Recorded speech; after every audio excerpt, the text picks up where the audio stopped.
যেভাবে মবক্রেসিকে এলাও করা হয়েছে সেটাকে বলা যায় আমরা তো চেয়েছিলাম ডেমোক্রেসি, কিন্তু কেন হয়ে যাবে মবক্রেসি, তাকে কেন লালন করতে দেয়া হবে? এগুলো আমি সরকারের দুর্বলতাকেই ইঙ্গিত করছি।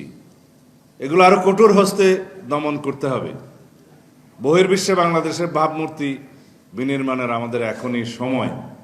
যদি আমরা আগের কালচারে ফেরত যাই, যেখানে স্বৈর শাসকরা, ফেসিস্টরা গণমাধ্যমকে স্বাধীনভাবে কাজ করতে দেয়নি, যেখানে আন্ডার প্রেসার মবক্রেসির মাধ্যমে একই দৃশ্য আমরা আর দেখতে চাই না। দলতান্ত্রিক কোনো স্বৈরতান্ত্রিকতা আমরা কখনো বাংলাদেশে উৎসাহিত করব না, এলাও করব না, এটা আমাদের প্রত্যাশা।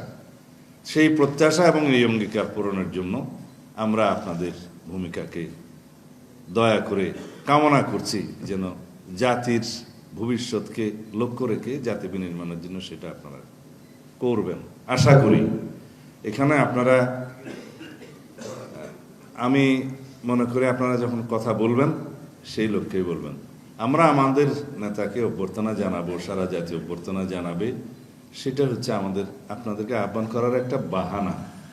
কিন্তু আমাদের মূল উদ্দেশ্য হচ্ছে আপনাদের সাথে আমাদের যে যোগসূত্র, যে মেলবন্ধন, এইটা যেন সবসময় খুব শক্তিশালী থাকে। এই অ্যাডহেশন বলি বা কোহেশন বলি, যা কিছুই বলি, সেটা করার দায়িত্ব আমাদের চাইতে আপনাদের বেশি।